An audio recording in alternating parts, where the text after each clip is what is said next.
Hey, what's going on, guys? Welcome back to the Dreamers Got Fitness Podcast Radio Show, coming to you on this Valentines Day, February the 14th, 2020, and back by your request, we have my wife, Heather Scott, back on the podcast. So, Heather, welcome. Thank you.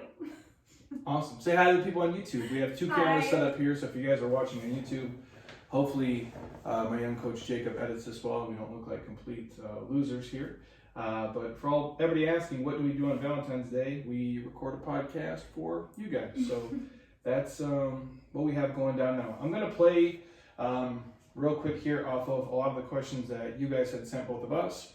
And then just something I wrote today for all of our athletes and the people who are on our newsletter. If you guys are not obviously on it, shoot me a message. I'm happy to add you. We send out at least 3 emails per week, every single week, and I have done that for 11 years in a row now, some weeks even more, but for sure, you get 3 pieces of hopefully valuable information from me. So with that said, these would be kind of my Valentine's Day pro tips for everybody, and I'll let Heather kind of chime in here as we go through them, but take it from a dude like me who's probably made every, relationship mistake in the books over the past, 15-ish years or so.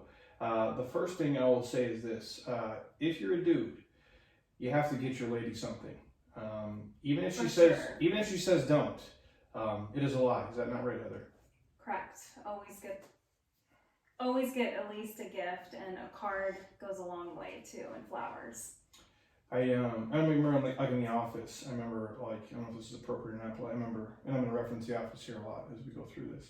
Roy comes up to Pam and she's like, I know I said, don't give me anything, but I really, thought you would have gotten me something. And he looks at her and he goes, well, the day's not over yet. He's like, you're about to get the best sex you ever had when you get home. And guys, that's not a good answer, and that's not a good tip. So please get her something. And Heather, from the female perspective, does it really matter, honestly, what it is to you? No, I've never been into jewelry or the fancy things. Thank God for that.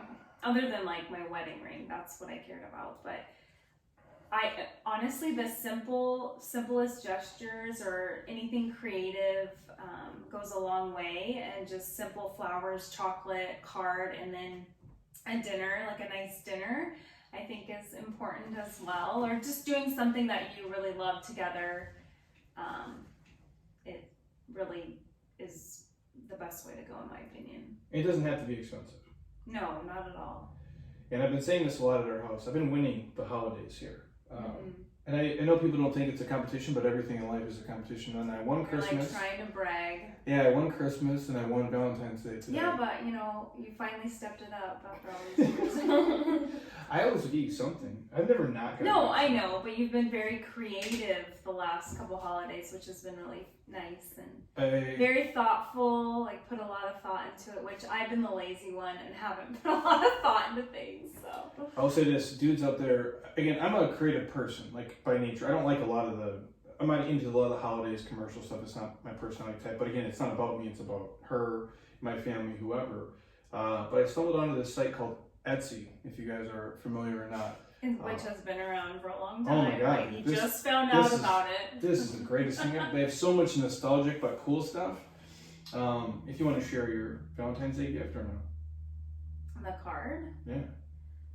Well, it's badass. He got a great card because we're obsessed with Friday Night Lights, and I actually was rewatching the season. Every day. Well, the past couple months. Just because I love it so much, and it's just such an inspiring show, and they're all just great people, and Coach Taylor and Tammy Taylor, Connie Britton. Their relationship is just something that I admire, and I just love it so much. And in my kind of experience with what Jeremy does for a living, it feels sometimes like I'm a coach's wife, because he's a fitness coach, and our members are kind of the team that we have here that have been with us for years, and he's been a mentor to so many people and things like that. And so I always try to help out as much as I can and take the role on as a coach's wife. So today he got me this card from Etsy, and it was super creative, and it basically was you're my Coach Taylor to my Tammy Taylor, and it was a whole like an illustration of like a little of the cartoon characters. Yeah. Yeah, so it was really cute and very thoughtful. I was impressed. See, dudes, you don't have to go crazy. Again, I'll go to the next one here on my list when I talk about this. Obviously, you know, on this day in particular, everything is obviously overpriced. When you go out to a restaurant, there's like the prefix menu, it's packed. The experience is probably, you know, for us, not what we're used to. And if you're younger, go crazy and go do it. As you get older, you'll learn. If you learn how to cook at home or go to Whole Foods and pick it up and pretend it was yours and say you did it, like nobody will know the difference. But with that, if you go the flowers route, like I just go to like the grocery store. And even though like, they're usually relatively cheap. On Valentine's Day, they are marked up a little bit. I would say if you're that kind of person, like all the flowers to me are pretty similar, whether it's like from a Safeway or from like a flower company. So like you can do it, you know, on the cheap. But like she said, honestly, the best gifts are the ones you guys, you know, obviously can put thought into, and that it shows that you give a shit. And the last thing I'll say with that is you don't have to wait till Valentine's Day to do that. Like I'll do flowers randomly for you just because I think of it and I'm like, oh, it seems nice. As long as you're not acting like, you know. And same with you, it goes both ways. Crazy person. I'll get you like treats, random treats from your favorite places, different bakeries and things like that. It's little stuff. Mm-hmm. And obviously like Valentine's Day sex for you guys out there, that's a given too. Yes? Oh, for sure. Maybe later today. It's healthy in a relationship. Yeah, so that's kind of how we do it in a nutshell. I know some of you guys had asked about that. Let me get to... Well, and we'll usually, sometimes, lately I feel like we've been making dinner at home on Valentine's Day, and then we'll do a nice restaurant somewhere else that we've been wanting to try, or one of our favorites. Because honestly, I don't like the prefix menus because I like having flexibility with my order, and sometimes it's very limited, and it's so crazy and busy and usually overpriced. So we're gonna do a Sunday dinner at one of the resort restaurants, so it should be fun. A better experience. Yeah. And I think if you guys can do that, like go the day before or the day after, it's a day that's just made up. Like I know obviously it has some meaning or whatever meaning you give to it, but you can still do something little that day and then plan something where that makes the experience, because to me that's everything. It's not just, oh, it has to be this day. If the experience is better, you both will enjoy it, and that's a memory you guys can have obviously forever. And that was a question that someone asked, like, do we do gifts on Valentine's Day, and what are some, you know, good gifts? I feel like we used to, when we were first dating or maybe newly married, we would do more as far as gifts. Like I'd put together a gift bag of kind of your favorite things, or we would do like staycations. We stayed at like other places. Yeah, like we do staycations at like the resorts, do like a night or two, which is always a good idea because then you get the experience and you get to get away from your normal routine and stay at a nice place. Or it could be even like a downtown hotel, maybe go out to dinner downtown in a city, and then or go see a show or a concert or something like that. But I think we've just kind of cut back the last couple years because we've been really on a strict budget and we've been saving it for other things. And we do so much other stuff where we travel. And we spread it out.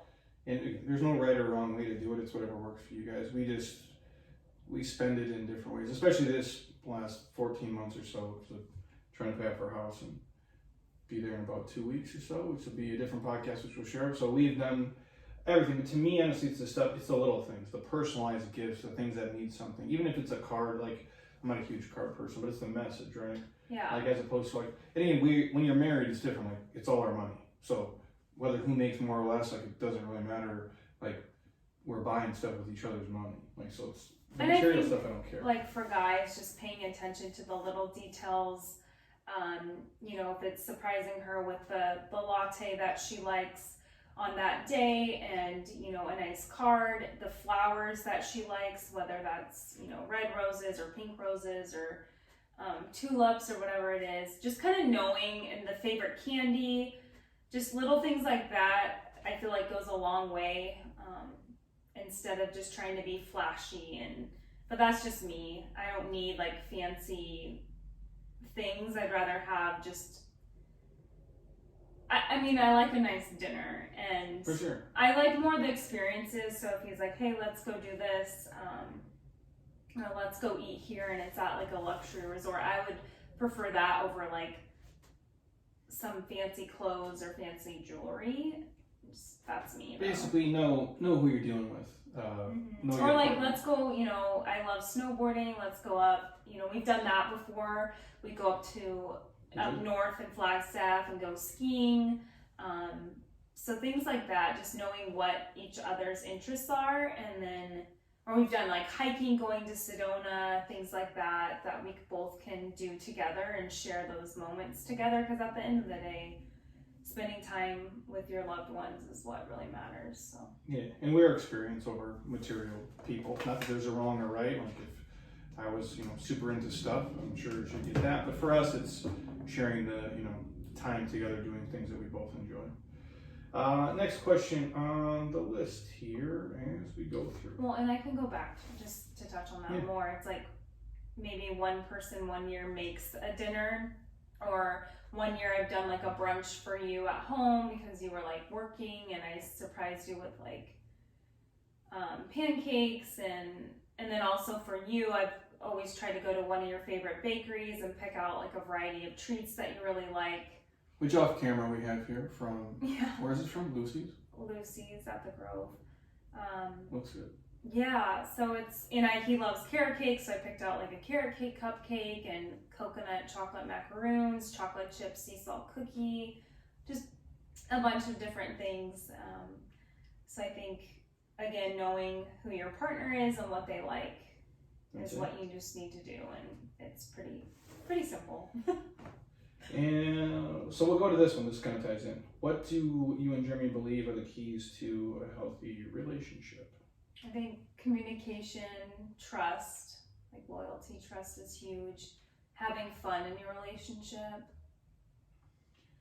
Yeah. Growing together, and discussing that. The communicating is the biggest thing, I think, with everything in life. And this is people in general. There's the one skill if you're good at, you can be successful at anything, is communicating, whether that's, voice or video or written or a combination of the three, however you express your feelings. But just transparency, I think, is the biggest thing for us. Like, we talk about everything, but maybe too much sometimes. Like, we don't really have boundaries. Like, we do all kinds of gross stuff at home, and we share everything for the most part. But then, like, we don't go to sleep mad either. Like, I make it a point. Like, I'm not trying to call you out here, but you're more likely to storm off and like slam the door and do something. And I'm like, I just don't roll like that. Like, for me, it's more, if we have an argument or there's a fight or something, like, what is the issue? How can we resolve it in the next, 5-10 minutes? Come to a resolution. Either you're wrong, I'm wrong, or we're both wrong, and we can agree to disagree and move on. Because I don't want to waste, 10, 12 hours, 24 hours being mad about something that most of the time for us is the dumbest shit in the world. Like, they're not things that matter. And it's almost like we were both maybe in the wrong state where we argued about it, or it got blown out of proportion, or we heard something wrong. So for me, always being open, like, hey, here's what I like, here's what I want, here's what I need, and knowing each other's process, right? Because I have a process and you have a process. Yeah, and respecting each other, and finding a compromise. And sometimes that's really challenging because we're both very stubborn, and we can argue and have challenges because we're very independent people too. So it's like finding that balance. It's never going to be perfect, but you have to like give and take and figure out, what makes yourself happy and then what makes your partner happy, and then figure out how you can combine that, I think, is very important. And we've, definitely grown and learned throughout the years. And I think the more life experience you can have together really helps shape your relationship, and not just as a couple, but just for yourself. You can grow a lot individually, which will help your relationship grow as well. Yeah, all the same stuff. Like, if you guys can communicate, if you guys can be honest about everything, and I believe like all lying is the same to me, whether it's about, money, infidelity, where you're at, where you're going. Like, and again, we're not the check up on each other people. No. At all. Like, you just went snowboarding yesterday with Lindsay. I don't. And I spent the night. I don't think I saw you in the. Did I see you by in the morning? No, you never did. Which normally that never happens, but I think you completely forgot, and it was like 4 a.m. anyway. And so I left, and I'm like, I was so busy. And I came home, I'm like, oh yeah, she's gone today. And then like, I didn't call you. You didn't call me. I watched your story on Instagram. I think I texted you at 9 o'clock. I was already asleep, and I got up. I'm like, eh. But that's not like we know that about each other. Like we like our freedom. Yeah, but I trust you though. Like I don't like. Right. I don't. If you want to go to the bar like with all your girlfriends, like I could care less. Like it's and not same with you. Like I could never be with someone that was like controlling or like watching my every move or, you know, making me feel guilty for having alone time, which I love alone time, and then girlfriend time. Like that's so healthy, and it makes you happier, which in turn makes your spouse happier because you are feeling fulfilled and not lacking in certain areas of your life. Yeah, and we're a team. Like we do so much stuff together, but we do a lot of stuff not together. And I wouldn't want you to be like, hey, come over to Nick's and watch like the Diaz fight with me. Like this is terrible. It's weird. Like and, you need your guy time. And if you're like, hey, we're all going to Postino, I was like, no, this like, no offense, like this is the last thing in the world I want to do. Yeah, like drink wine and have bruschetta. No, two things I don't like either of those things. So it's like it's not. You won't drink wine with me if we go wine tasting, like on vacations and things. Like in Spain or something. You've done it in Oregon and Washington. Yeah, but I just don't like wine. You've been a trooper though. I tried it. I just like, I just don't understand though. Yeah. I don't get it. But I'll do it. There's give and take. Sometimes you do things like that for your partner. Maybe you don't like it, i.e. drink wine, but you do it because that's what they like, and you pick your battles. And I tend to lose the little ones and to win the big ones. That's what I try to do, at least for the most part.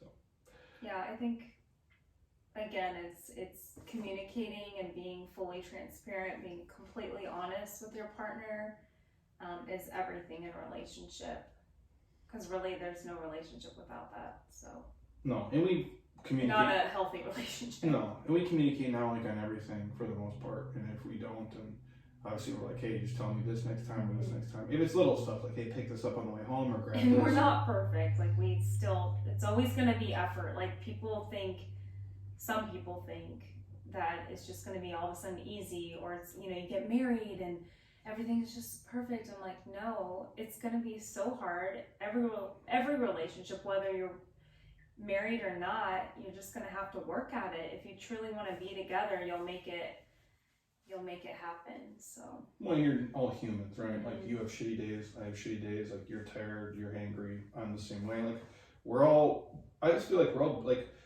I sit with so many babies here every day now. I really feel like it's in there everywhere. There's like 7 in here today at one time, and they're great, super cute kids. But man, like they cry sometimes so much, and I think I'm like, wow, we as adults are the same way.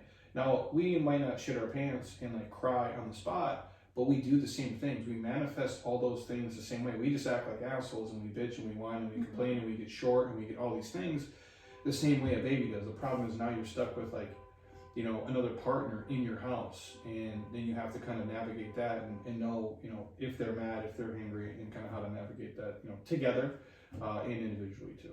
So. And you just truly have to look at it as, I mean, hopefully you're with your best friend and they're the person that you chose to spend your lifetime with, which is, other than having a baby, I think it's the biggest responsibility and biggest commitment that you'll ever have. So. And it's weird, like I don't know, and this is like kind of connected to it. I don't know, I could have to research this more and understand like the human behavior, but like the people closest to us, we oftentimes are like the meanest to. Yeah. And I don't understand what that is. Like the people that are closest to you in your life, because you're open and you feel like you can express yourself, you are literally the meanest to them. And this is like, if we're married, you're the only person who really helps me. Now we have a team of people here for business, but in my real life, like you are the only person who can help me like on a day-to-day basis. Not my mom, not my dad, nobody else. They don't live here, they're not around. You're the only one, and I'm the same way for you, but yet sometimes like we'll attack each other when we're like in this foxhole trying to survive, and it's like we're punching each other, and it's like, why are we doing that? It's a really strange thing. I lost my train of thought. There was something I was going to talk about. Oh, you attack me? Yeah. No. You're aggressive. No, I'm definitely guilty of that. And you are the aggressor of us too. I know people would think on the outside, it's actually me. Jeremy's so intense. I'm a Scorpio, and I just have a temper, and it's hard for me to control my moods sometimes. You throw things sometimes. It's been a while though. As we get older, we're getting better for sure. We have our days though. I'll ask this question. Knowing you guys both have busy schedules and also like setting goals, what goals do you set for your marriage, and how do you make those a priority? Do you want to go, or me? You can go. Obviously, you guys who have listened to us for any amount of time, we made the decision to pay our house down. I believe this is month 14 we are in of that journey, and this should be the last month we are in it. My goal is to write the check on the 28th and be done with our house payment completely for the rest of our lives, debt-free, out the door. We sat down and talked about that together, like in a kind of roundabout way, and we literally mapped out every single month of how we were going to do it and what the payments would look like. We had initially set the goal for 24 months, and the crazy thing about momentum, and at least the way that I'm driven, and she is as well, it's like I'm more obsessive for sure about stuff. Like there's something wrong with my brain, and I can't let it go. And so we map it out, and we over communicate on everything: what we spend, how we forecast, budget, basic stuff. If we were going to take trips, and we say things sometimes in front of, and I've said a lot of stuff in front of family members and things, and I know they look at me like I'm fucking crazy, but everything I've said has come true. Like there's nothing I said that was so like, oh, that never happened. No, it's all happened and beyond that. And I remember like when we would sit and like plan trips, like out of the country, you said, I'm going to take a trip, these places every year. I specifically said when we get married, starting with our honeymoon, the next 5 years I'm going to an international destination each year, and I know people looked at me like, oh yeah, right. It was almost just like a dream. Like they would laugh at you when you said But that. I'm like, nope. I'm just that type of person. When I really want something, I will work for it, and we will work together, and we'll just make it happen if it's something that we really want. So. And we typically paint like a broad picture and then kind of narrow it down from there. And we do research, and based on referrals and friends' experiences with things like that. If we say, hey, if it's finance stuff, it's pretty basic. If it's us traveling together, it's basic. If it's us taking these days off or planning vacations, we just literally we hang out when we're at home. And I'll say this ties into the busy schedule stuff. When I'm home, I'm home. Now once in a while I'll do some work stuff. I've gotten amazing because I'm here so often. I try to finish everything here unless I have to put out like a fire or two at my house. When I'm home, I'm present. So wherever I'm at, I'm there. So if I'm home with her for 90 minutes or 2 hours, we're there. Typically we communicate and we talk, and we just randomly sometimes just discuss our future and what it looks like and what we want to do, and we set goals based off that. Yeah, I think, we have really detailed conversations, and we ask really hard questions of each other, and we hold each other accountable, and we kind of both evaluated, we still do this, but like talk about, your strengths and weaknesses versus mine. How can we better each other and better ourselves, and like what kind of, for example, me, if it's I'm trying to change some bad habits, then I'm like, hey, like Jeremy sometimes will be like, oh, this is a really good, audiobook, you should listen to it. And so like I'll take that and do something like listen to inspiring podcasts, or we've gone to different conferences together. A lot of that. We've done that a lot. More like personal growth conferences, which I think, some people make fun of it, but I think those people are just insecure, in my opinion. And I think the biggest sign of strength is admitting your weaknesses, and being vulnerable is a sign of strength. And I feel like it's helped us with our relationship and our just relationship with individually. 100%. By taking the action and setting goals for ourselves personally, and then professionally as well. Yeah, we've been to a lot of live events together, and then there's ones that I've suggested to you, or that you said that you want to go to. And that stuff I'm always happy to pay for and do, because I believe in it. And I'm not going to sit at 15 live events each year. I have a lot of stuff I need to do. But on the same note, even if it was something, I'm a believer in, you can learn something from almost anybody and anything, even the wrong shit. You can learn like what not to do. It can be a lesson, or it can be an example in life. And so we've went to certain things where it might talk about money in marriage and relationship and personal development and how you balance certain things. And I would tell anybody, you can learn from people who've done it before you. Now, your parents might not be the greatest example. Like my parents did a lot of things right and a lot of things wrong. Heather the same way. There's certain, you can take the pieces, you can beg, borrow, and steal what you like, but always learning from others is what we've kind of piggybacked on that. It's like, you know, standing on the shoulders of giants does get you a lot further. And being able to look at other people and what they've done, and whether it's audiobooks or context or events, and say, okay, these are 3 key takeaways we can apply to our relationship, or maybe chop them and slice them a little bit different, but still use them to make our stuff, you know, run the way it needs to. And I think just talking about your individual goals together and just, again, supporting each other, respecting each other, and helping each other achieve those goals. Whether that's, you know, me going for a promotion and having that conversation, and there was something else I was going to touch on. I forgot. I don't know. It's been a long day, and I'm tired from snowboarding. How was it, by the way? Good? It was a beautiful day. And then let your partner go do things with their friends that they like to do, especially if you don't want to go, i.e. snowboarding. Yeah. Very cool. You got out of it. I'll dig in. I mean, I don't want to get hurt. It's cold. Well, let me go back to, though, because we're so busy, it helps because I have a flexibility with my job because I work remotely. I work from home. So I can come into the gym often, and I have a good routine, and so I can see Jeremy a lot and help out with things on the side when I have the time. But we schedule a lot. We schedule everything. Date nights. You know, randomly we'll have like a spontaneous, oh, let's go here. But for the most part, there's always something going on, and so we schedule everything. And whether that's like a day trip, you know, a dinner, or a couple, we're going to meet up with a couple and do brunch, or we have this birthday party, this client event, this... Or just to watch a movie. Yeah. At home. You know, and I think what keeps it fun, and, you know, don't get me wrong, there's times where you're just like, you've been married a long time, or you've been in a relationship for a long time, and you're just like, how can we get back to when it was so exciting in the beginning? And it's just different now, and your love changes. I think you grow together, and you it evolves, is what I'm trying to say. Yeah. But you know, like for example, I took the initiative this year for Valentine's Day, and for the dinner reservation, and I emailed him, and I was like, hey, you've never been here, and you would love it, at the Hermosa Inn. And like, I made the reservation, and I sent him like, this is the date we're going, and you know, I think, or it's texting each other throughout the day, just random jokes or gifts, or we do funny, a lot of inappropriate texting, just like funny things. Yeah. Or and I think that goes a long way as well, just keeping the connection going.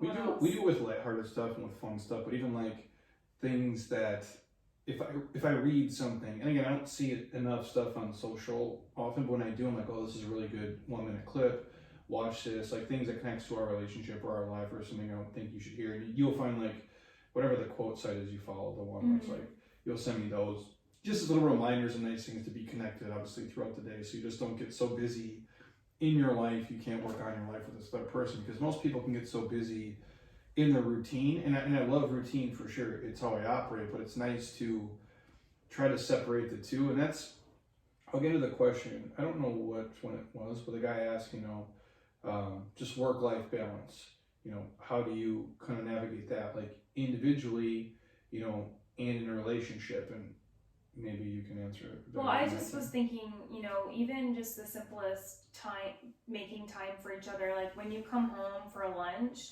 I always, if I'm home in my home office, then I try to wait for you to come home, and so we can either eat together, or maybe have like a cup of coffee or tea or a snack at that time.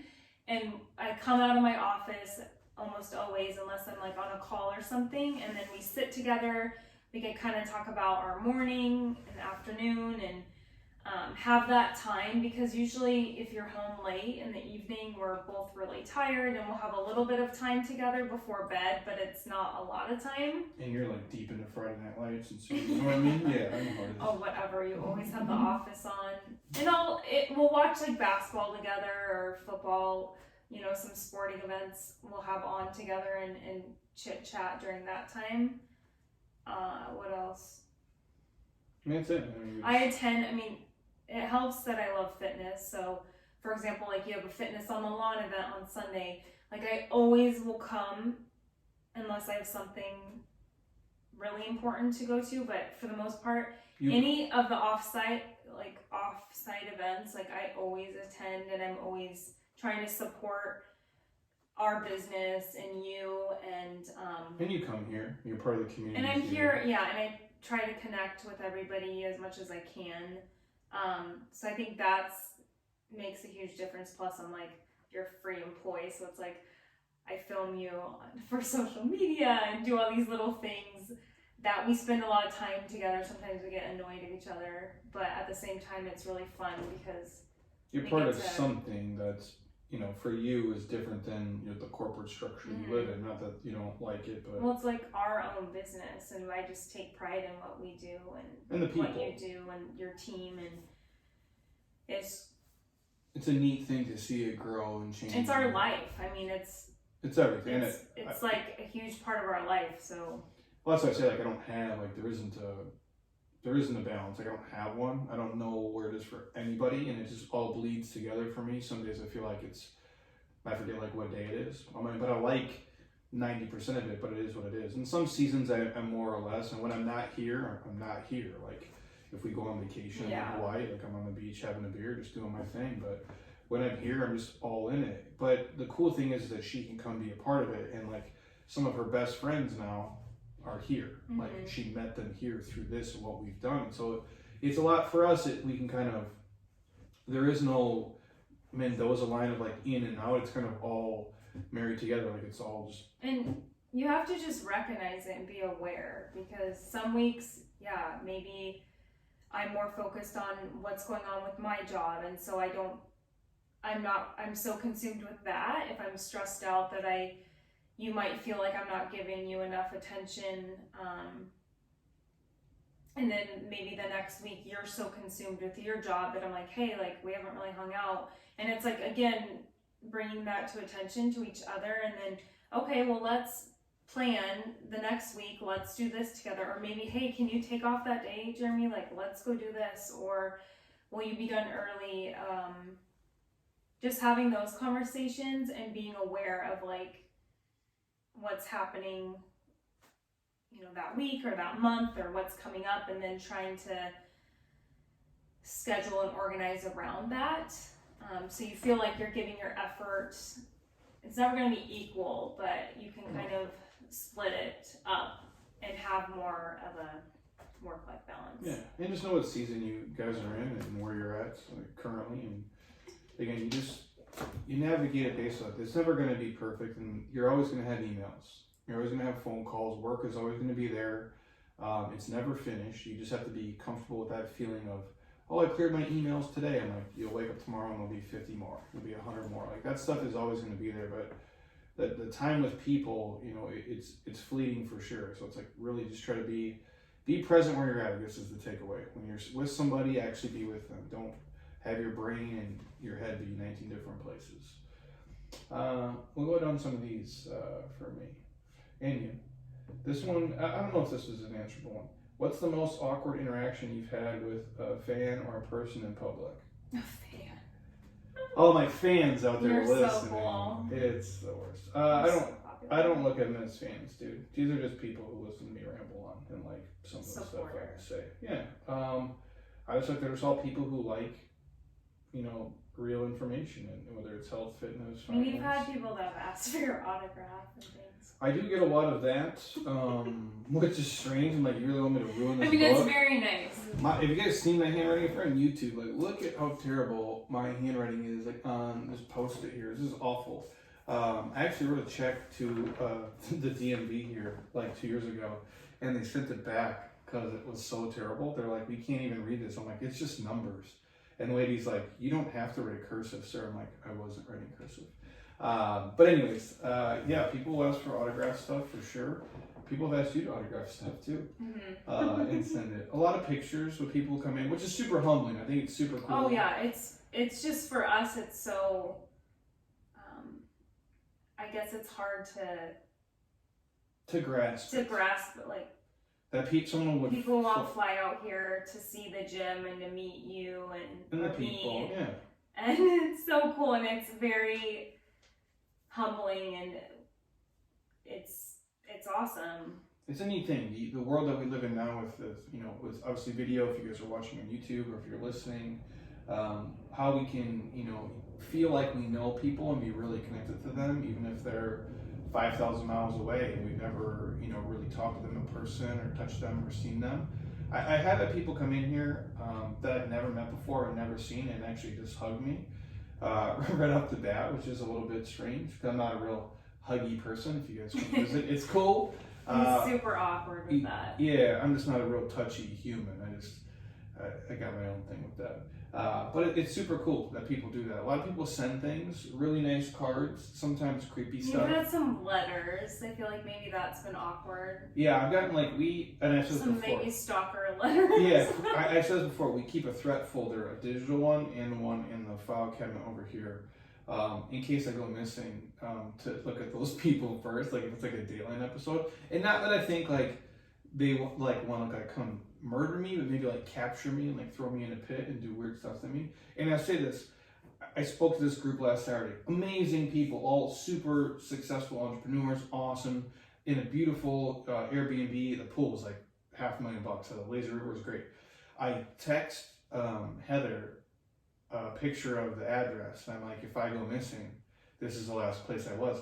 And I was like about 70% joking and like 30% serious, because I've watched too many of these shows, and I'm like, what if they like drug never know. What if they drug my water or something, or like tie me up, and like they're super strong and like just somehow corral me? So I don't think you're that important. But that's the people who say that. Then they go missing. I'm kidding. But no, nothing super crazy. Just when people come up to you, and remember people would ask like, oh, is your dog here? And I'm like, no. Yeah. My dog's at home. I don't live here. This is where I work.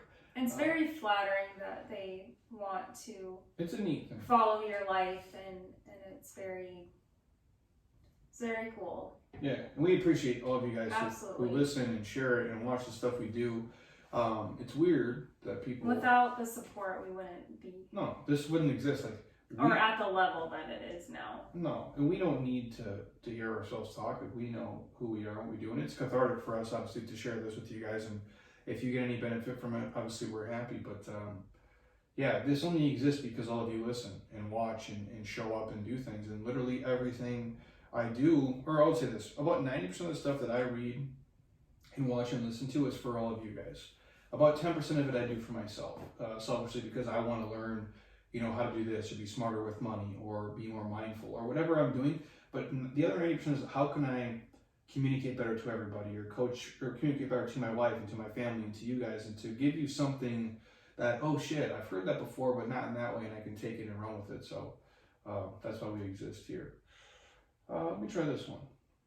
Getting back on track after putting on a good amount of weight, or holidays are over, summer's not here, how do you stay with it and stay motivated, kind of in that in-between time, if you will. Yeah, although summer basically is here for us.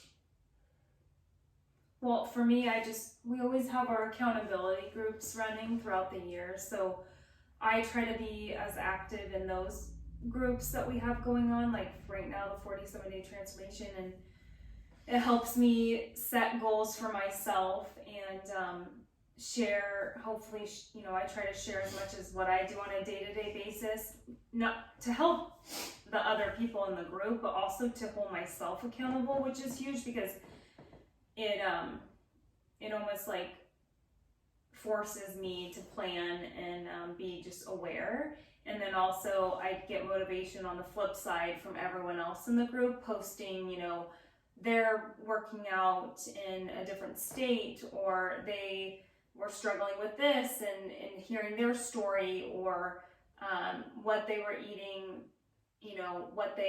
the successes that they've had. And so that always is inspiring to me as well. So it works both ways, but that's probably the biggest thing that helps me be as consistent as I can and still enjoy my life throughout the year.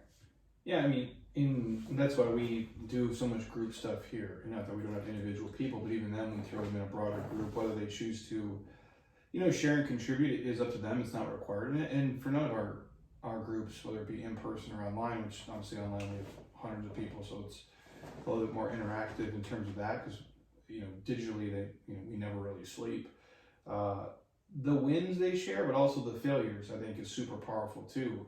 When you're in a group like that, especially depending on if you're having a shitty day or things are down, not that you want to hear other people going through a struggle, but it lets you know that you're not alone and that none of us are perfect and we all have ups and downs. And I believe like every week when you work out, it's not like you're going to have 7 days of on fire workouts. You might have like 2 or 3 really good days, 2 shit days, and then like some other days where you're just like, it was somewhere in between. But to see somebody like, hey man, it was freezing, it was cold, my kids were sick, but I squeezed in a 22-minute workout in my basement, it's motivating for me to see that, because even today, when I was in here, I was so demotivated to train. I've had a super long week. This weekend is with some stuff I have going on. Like there's a lot of things that have to get done, but I had to work out in this hour block. And I feel so much better when it's over. Just like when I scroll through the groups, I'm like, okay, well, if this guy did it with 3 kids and he's stuck in Canada and it's -17, I'm like, I'm complaining here. I'm 10 feet from my own gym with my own music and the sun is shining. It's like, I can't be such an asshole. I'm doing him a disservice and I'm not leading from the front. So seeing everybody share stuff, I think community is super powerful. Even like today, I was not motivated because I was snowboarding. I took a day off yesterday. I'm in my 30s now, so after I snowboard the next day, my body is like shot. A little tight. Because I still think I'm like in my 20s and I try to like shred, super hard. And my body hurts today, but I was like, no, it was actually really beautiful out, like you said.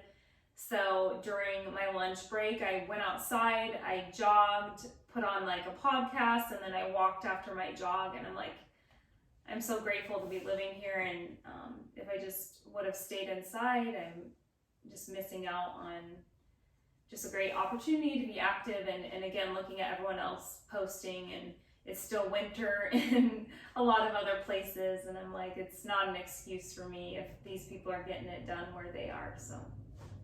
Let me see if some other ones we can do together here. Where is this guy? How do you get over a weight loss plateau? Honestly, I'll just do real quick. It's a surplus deficit question. I got the same one earlier today. Someone had asked the question of, in regards to calorie surplus and deficit, is a surplus usually better for muscle growth or size? Yes. If you're trying to gain weight, you have to be in the surplus. If you're trying to lose weight, you have to be in a deficit. If you're at a quote-unquote weight loss plateau, which I don't value weight loss nearly as much as fat loss, they are not exactly the same thing. Weight loss and fat loss are connected, but they're not interchangeable, if you will. If you are stuck at the same weight, nothing is changing, you're eating at maintenance. So if you weigh 142 pounds every day, and it's always that, you're just eating the same. If you decrease the calories or up the activity level to offset that, so you're in an energy deficit, you're going to get past the plateau. But the bigger question I would ask is, why are we so tied to a certain weight number? And I think a lot of people get married to that, and it can be frustrating, but usually that's the simplest answer. And for women, females, you're going to fluctuate every month. So take that into consideration. Also though, if you are killing it with your nutrition, your workouts, and you feel like you're in a consistent calorie deficit, and you're not seeing any changes, then I would go get your blood work done. I'm a huge advocate of testing your hormones, seeing if anything's in an imbalance, because that can contribute to weight gain or an inability to lose weight. So just go to the doctor. Yeah, no, it's huge. And then just be very diligent with when you're tracking, and just understanding like we as humans overestimate, how hard we work in the gym. We underestimate the food, because everything adds up and everything has calories, for better or for worse. And I think sometimes we underestimate what's really, coming in every single day. Next one, I think let me do one real quick. Creatine intel. Take on rest days. Does it take a break? Creatine, I believe in it. I think it's great for dudes. You can take 5 grams every single day. I don't see a problem with it. It can be beneficial and helpful. I'll dig into it more on another podcast. I just want to get that off the list. Next one. Importance of mobility work, especially as we age. I've said this before, yes, you have to do mobility work. If I was you guys, I would do it every single day. Block off at least, if you're going to be like low end, 5 minutes a day. If you can do 10 minutes or more, I think it's ideal. Mobility is the only thing you're probably going to be able to keep the rest of your life. You're going to get older, softer, wrinklier. Your hair will fall out. It will turn gray. You will become less muscular. You will get weaker. I'm not trying to be negative. That is just human life. Your 97-year-old grandpa is not as strong as he was when he was 27. That's the reality. But he can probably stay almost as mobile, if not more mobile, barring any injuries. And I'm a huge believer in it, as is my wife. And you and I, honestly, are more flexible now, and our mobility is better than we were in high school. Like, I was like, not even close. I played soccer and did track, but I also was a cheerleader, and we did a lot of, different mobility and stretches, and I was very flexible then, but at 34, I think my mobility is even better than when I was a teenager. Because you make it a priority now. Every day, even if it's 10 minutes in the morning, it goes a long way. What do you say you do on average per day? 20 minutes. Each day? In a mix, head to toe? 20 minutes on average. Sometimes more, sometimes less. And obviously you spend more time on your trouble spots than... I don't know. I probably do more than that, because throughout the day, if I'm sitting in my office for a long time, then I'll get up and do mobility throughout the day too, with stretching and using a band or using the foam roller throughout the day, because my posture, I'm just trying to work on my posture issues. So I do more now, but in the morning, for sure, 10 to 20 minutes. And I think, of like a flow. And if you're human, you should. I know like everybody's morning routine is different. I don't do a ton of stretching at 3:45 in the morning. We're the only mammals that I know that don't really, really stretch or, do any kind of mobility work before we actually start our day and transition. It's like even our dog that gets up with me before 4 in the morning. They do downward dog. She comes out, does her downward dog, waits for her treats, man. Like it's very simplistic, but you just have to make time for it. Like, you would never skip brushing your teeth, probably no matter how busy you are. And again, the small investment of doing 10 minutes of mobility per day has such a huge ROI for you guys. I can't explain it. Your workouts will be better. Your lifts will be better. If you can get through bigger range of motion, you can have more hypertrophy, you can build more muscle, you can be leaner. It just makes life better when things don't hurt and you don't feel like a tight... a variety of activities. Yes. Like, I do so many different types of outdoor activities or workouts, not just in the gym, because you feel good. I feel good and my body can handle it, and it's just consistency. Let's try this one quick. Best food to eat and exercise program while traveling abroad for business. Best food to eat? Well, they're just asking, like, when you travel for business, the best food to eat and exercise program while traveling. I think they mean overseas. We don't really travel overseas for business. If we do, it's, we do like little stuff. We do domestic more so. Honestly, like, body weight stuff is amazing. You can do, for most people when you're on the road, like, you can master body weight stuff in your hotel room. You can walk everywhere. Yeah, if you're abroad, like, depending what country you're in, the gyms and sometimes aren't that great. Like, if you're like the W Barcelona, obviously it's like an amazing gym. But we're like, remember, like, we're in Rome at the Sofitel. The gym was as big as my office here and had a purple light, and like it was the worst thing ever. But you just do the best you can. Or follow along videos on YouTube or different programs on your phone and do it in your hotel room, like yoga, and again, body weight, push-ups, squats, lunges, yes. Go for a jog. Usually now a lot of the concierges you can ask and they'll help you map out a run nearby in a safe location. Do mobility, for sure. Go find a hike if you can. There's so many options at this point. Like, we send out so much free shit. You guys could watch literally.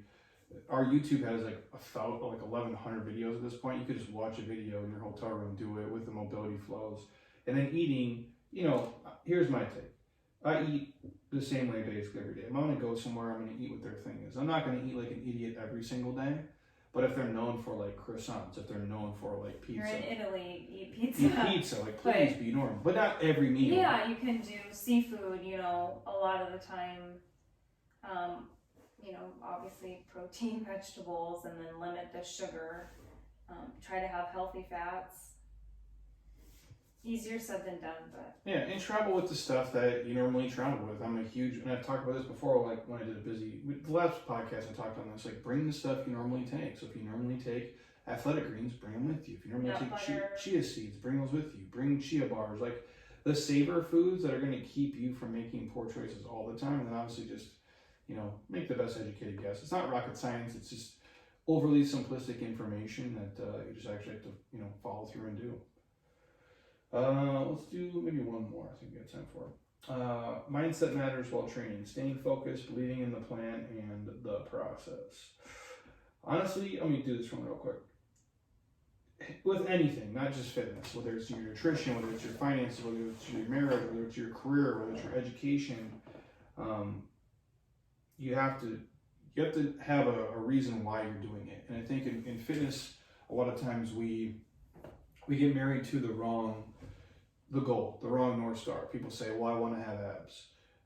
Well, I want to, have this pant size or dress size. And I'm not saying don't have those external motivators, but for most of you, those goals are so worthless. They don't mean anything. They're just arbitrary things you made up. That's not going to drive you, because here's the thing. No one's going to see you guys with your shirt off. You're going to take your 3 pictures per year on vacation. People will say, wow, that's amazing. And no one will give a shit. It's way too hard. You give up way too much stuff just to do that. You have to have something that matters more. Like if it's your health, I want to live to be able to see my kids do this. I want to, just be healthy and mobile so I can travel the world and do fun things with my wife or my husband or whatever it may be. And you have to enjoy at least part of the process to get there. I'm not motivated every single day, especially to train sometimes the way that we train here, because it's picking up shit and it's putting it down. That's it. We pick up weights, we put them down. Regardless of the movement, that's a lot of the stuff what I do. That creates the body that I sit in, which I do like how it looks and moves and feels, and it's part of my business, but I have to enjoy some of it, whether it be our Sunday Metcons with these guys, Heather and I go playing basketball, doing fun things that I enjoy. You have to be looking forward to at least most of the days, otherwise you guys will quit, just like your marriage. If you hate every day of being married to this person, you're going to get divorced. If us paying off this house every day sucked, we would quit because it's too shitty and it takes too long to get there. That's why I'm a big believer in doing things you like to do. Now, you're going to get spoon-fed shit you hate. That's why the assault bike exists and the sled and split squats and those things. But in between those, gameplay, things you enjoy, like certain hikes, or you can speak to that stuff too, it has to be part of it in order for you guys to get lean, to get a degree, to pay off debt, to have a great marriage, whatever it is. The process of it matters way more than just the end destination. Right, and just finding the joy in the process, which for a long time that was really hard for me to understand and adapt to. Because you're focusing on the end goal, and then maybe I set too high of a goal, and then I'd fail, and then I'd beat myself up about it and get frustrated. Or the goal wasn't really my goal. It didn't really matter as much as I thought it did, or it didn't bring me as much happiness as I thought it would. And so it's really taking a step back to understand what is important to you and why you are doing this and why did you make this a goal, and then learning to really embrace the steps and the time and the effort and the process of getting to it, to achieve it. But going back to just finding things that you love and enjoy and you're interested in, that's sustainable. And having a bigger reason than just vanity, especially for women, I think is so important, because we're kind of brainwashed at a young age, with society on what it's changing now, but you can get so caught up in how you look. And I think the biggest thing is how you feel, and really focusing on that versus the external part. And once you can conquer how you feel and mentally, not just physically how you feel, is the game changer. And I'm still learning about that, but it's it's truly where the happiness lies. So. Because every day can't be a grind. It can't be. You'll never make it. If every day was a grind here and I thought it sucked, I would have quit this shit in like 6 months in. There has to be little wins along the way, or little parts of the process that you really do enjoy. Otherwise, you'll drive yourself insane. And I'll ask you this too, because this was your thing for a long time. If you'll share it, like your thing was like, I want to get abs by this day. Like and everybody does this. Like I have to get it, and you get there and you look like a rock star and you like be the leanest you ever were, but you were like fucking miserable. Or my stomach didn't have as much definition as I wanted, and that's my stomach genetically. I've just always had, I gain weight there, and then, again, not to interrupt you, but I gain it everywhere. There's a picture in your mind, right, that you think it looks like, and if it doesn't look like that, then all the hard work that you put in, you're the oldest you've ever been, you're the leanest you've ever been overall, you're the healthiest, you move the best, you're the sexiest you've ever been your whole life. And you're like, well, now I'm pissed because my stomach doesn't look, quote unquote, the way that I think it should look. But I'm like, that's a made up image in your brain anyway. Right. And I'm just such an achiever personality that I always hold myself to high standards. And so that can be an issue too, because I'm always trying to achieve the next thing or push myself harder. And then I found myself unhappy and worn out and really had to take a step back to figure out, what isn't working and what can I change and what can I improve upon. And my biggest advice is to set realistic goals for yourself, and just understand what that looks like and what that means to you. And why they're important. Why? So I want to get abs. Why? Because I think I'll have more self-confidence and I'll feel X, Y, Z. But why is that though? But internally, because people will tell you that, because you think that's the pinnacle of health, because you think you made it. And I'm just using that as an arbitrary example. It could be anything. But people get so wrapped up in that. I'm like, I just don't understand. And it's like I would beat myself up about it sometimes because I'm like, you are in fitness. But sometimes I would feel like, well, I need to be a certain level of leanness because, we have a gym and Jeremy does it for a living. But then I'm like, and you would tell me all the time, Heather, you have a corporate job, it's really, there's not a lot of people out there doing both. And so my biggest thing is I just want to be happy and healthy and live my life and still enjoy, good food and drinks and finding that there's never a perfect balance, but just really figuring that out for my lifestyle is so important, and not trying to do it all. No, and to piggyback off it real quick, and we'll let you guys go. If I didn't do this for a living, I wouldn't go this hard in it.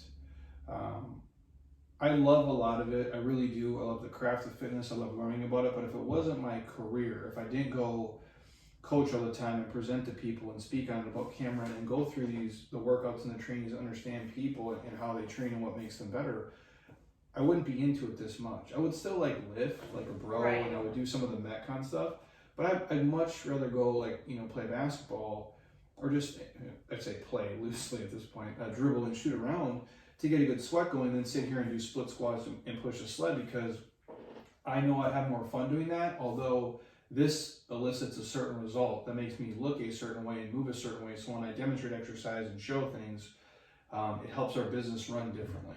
But this is what I do. It's called Jeremy Scott Fitness. I mean, if I wasn't this fit, it would be different than obviously it is. And for my wife or anybody else, you can't expect to hold yourself to that standard. I can't walk into your job and be the best person. I can't be the best accounting executive. I can't be the best CPA. I can't be the best anesthesiologist or the best lawyer. I'm just good at this. And so it'd be like me walking into your job trying to be as awesome as you are in 30 minutes 3 times a week. It's comical. Yeah. But yet you guys would try to do that with us, and it's just it's a weird thing. Yeah. But anyways, that was good, dude. I like it. Hopefully you guys enjoyed it. We answered all your questions. Any other questions you guys have for us on YouTube, comment below. If you are listening on the podcast, stop. Don't be a lazy ass. If you have iTunes, open up the podcast app on your iPhone, scroll your finger all the way down, drop a 5-star, leave a comment. We truly would appreciate it. If you're on your MacBook or your iPad, click the iTunes icon, hit ratings and reviews, 5-star comment.